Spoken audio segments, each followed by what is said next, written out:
Hello, and welcome to another episode of The End of the Search. This one I call it, Don't Ask the Mind Questions, Investigate Instead. What do I mean by that? There's a tendency of asking questions, even psychological or quote deep questions, to get to find out who I am, or whatever the case may be. See, the problem is that when you ask the mind questions, you keep holding on to the sense of identity because the mind is the one that gives you the sense of identity. If I ask you, who are you? You said, I am this person. How do you know you're that person?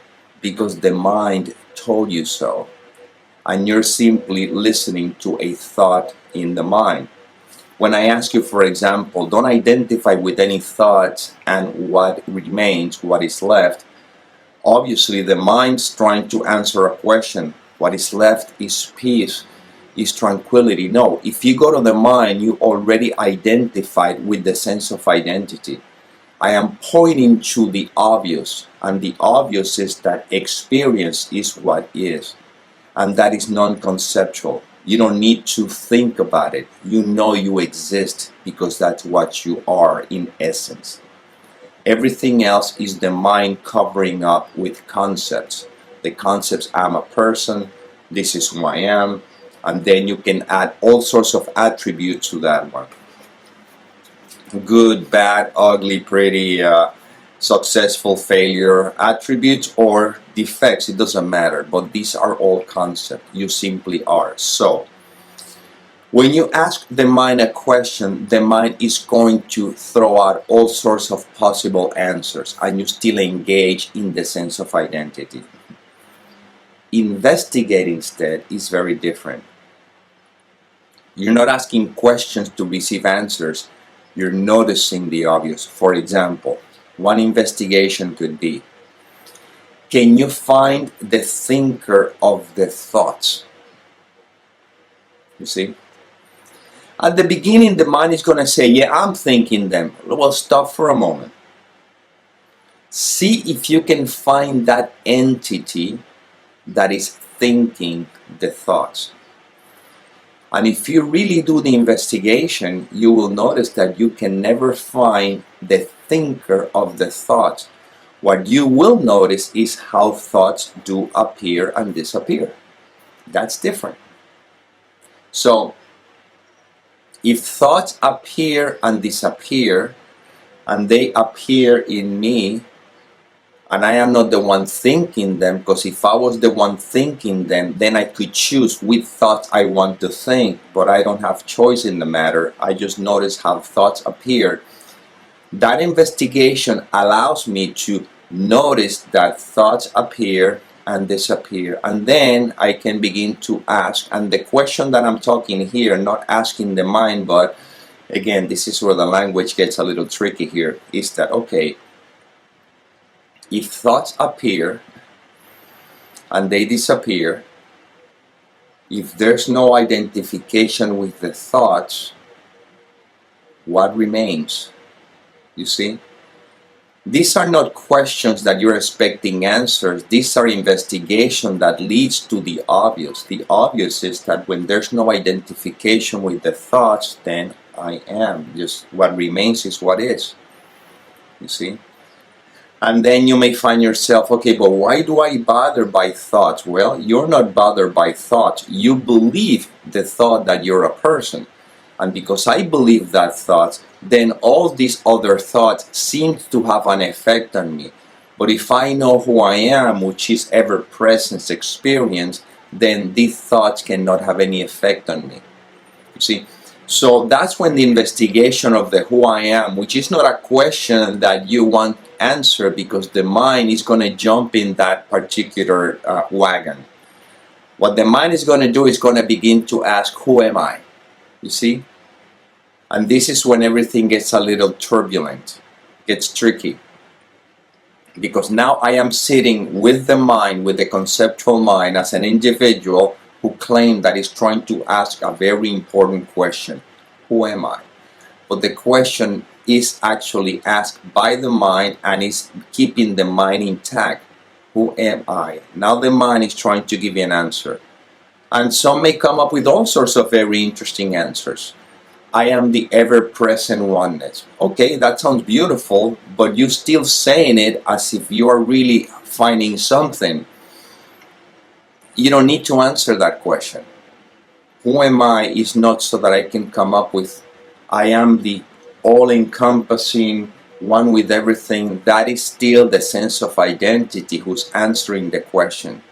Who am I is to really find out if I can find this I that I claim to be. And the I that I claim to be, if I really do the investigation, is a thought. That's it. A baby, you ask him or ask her, who are you? And the baby has no answers because the baby only hears words, hears sounds, doesn't even hear words, he hears sounds, sees, perceive, but doesn't have any concept of of an identity. Therefore, it's just basically sound, images, sensations, but the baby simply remains as what is. You see? The adult make the mistake of thinking that it is an entity, and now all the thoughts are my thoughts, or the sensations are my sensations, or these sounds are my sounds, or I am hearing them, when in reality this is what happens. You see? So investigate, really do the investigation and see if you can find that you that claim yourself to be. And if you really do it honestly, earnestly, you'll find out that you're not going to find out the you who you claim to be. What you're going to find out is a thought that is telling you that you are who you claim to be. You see? And this is where this is all pointing to the obvious. And life simply unfolds. And in the same way that you find yourself moving to the left or to the right because a thought appeared first, or a movement or an inspiration came first, that's how life unfolds. And then whatever happens, because there's not a sense of identity, it's not identification of a personal identity, it's just what happens. Sensations happens, hearing happens, seeing happens, movement happens. Something needs to be done to take care of something. That also happens. See, everything happens, but you remain as you are. I am. See, that's where this is all pointing to. It's very simple. But first we have to really do the investigation. Because otherwise everything will stay in a conceptual basis, and what's going to happen is that that's going to create confusion, frustration. And even if we think that we're actually advancing towards something or whatever, all we're doing is feeding the very same machine that is keeping us locked in the belief that I'm a separate entity. Again, let's keep it simple, very simple, right now. If you don't identify with any thoughts, what is left? What remains? Don't answer. If you answer, you're back in the mind. I am pointing to the experience. This is it. And notice, see, how life is going to unfold, which is unfolding anyway. I mean, you didn't choose to watch this video. This is something that happened. You were simply, I don't know, doing whatever you're doing, and the idea of watching this video happened. Or whatever, it doesn't matter. Whether it's this video or you found it because you were online or whatever, but notice that there's a thought that is leading you to do things always, and that is happening prior to you. So you find yourself watching this video or this information, whatever, it doesn't matter. Well, you will notice also that if you're open, then life will continue, and you'll see how you'll find yourself doing whatever you think that you're doing. The problem is that as the inspiration comes for you to do something, immediately the mind takes ownership, and I said, I thought of that. I have decided to do this. I have decided to do that. You see? It's very interesting. When you do the investigation, you can notice, oh, that's right. I didn't know that I was going to go to the kitchen right now, and I find myself going to the kitchen. I didn't know that I was going to do this, and I find myself doing this. In some cases, you may say, okay, I know that I'm going to work because every day at 8 o'clock I go to work. But still, within all of that, you notice that there's a spontaneity. You go to the work and then you go to work and you find out that the process from from where you are to work is something that is happening spontaneously. You're not always waking up in the same way, moving the fingers in the same way. No, you notice that as you're going from waking up to whatever you're doing, look at all the movement that are happening in between that are not something that you're planning. It's just how life is unfolding through you. What happens is some very specific movements, you think that these are yours. But that's not the case. They just simply are. And now you relax.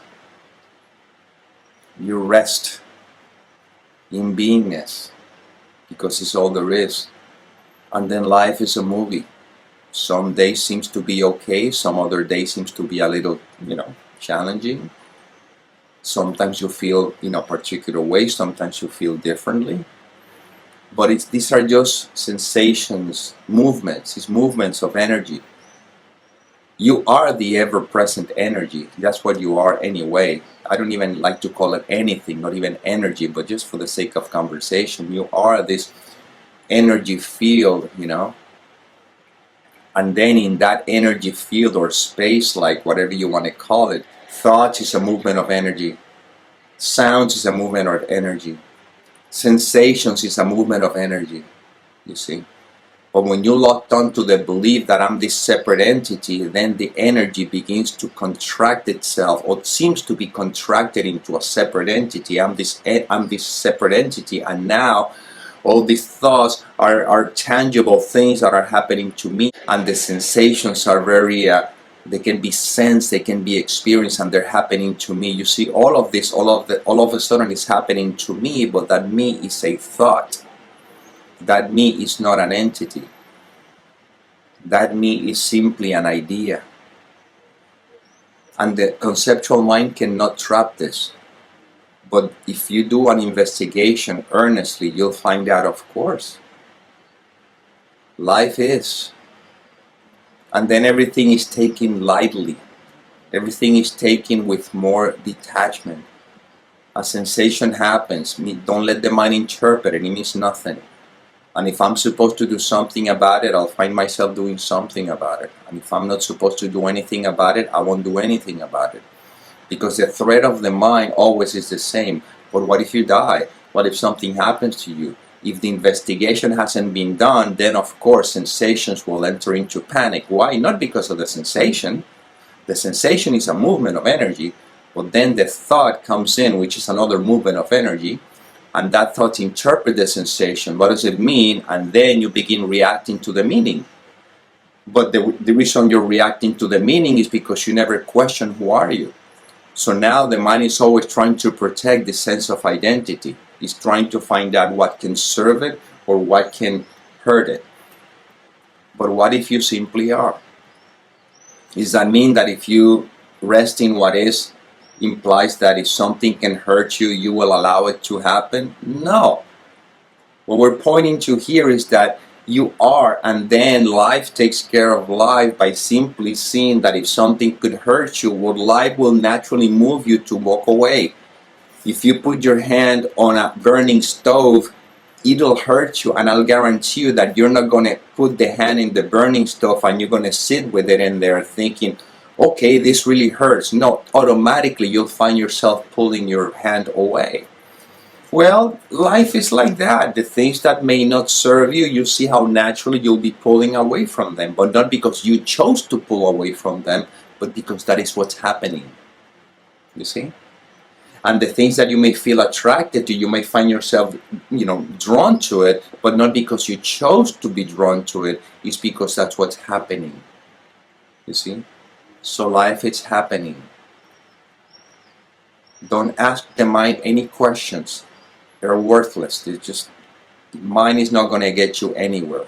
Yeah, practical questions, yeah, that's fine. You can use the mind basically for executing, but not to become your advisor. When the inspiration comes to do something, then you can see how the conceptual mind can be used to execute that. If the thought comes of me making a video, the conceptual mind is used to know what is a video, how to open, how to work the video camera, where to position myself in front of it and do whatever I do. This is just basically part of the functionality for what the mind is useful once you are identified, or in this world of appearances. That's fine. What I'm talking is about the deeper questions about who am I, what am I. Don't worry about it. You already are. If anything, investigate again. What is telling you who am I? How do you know you are you? I did a video a while ago about this. How do you know you are you? Because of a thought. Without the thought, you cannot say that you are you. Without the thought, you simply are. And this is what we're being reminded of. This is what these videos are about. To be, and that's it. You are. Life is. God is. Love is. And that's all there is. Okay, well, this is inspiration that came through this instrument. I hope it served. And as always, may peace permeate the mind so that love can be extended.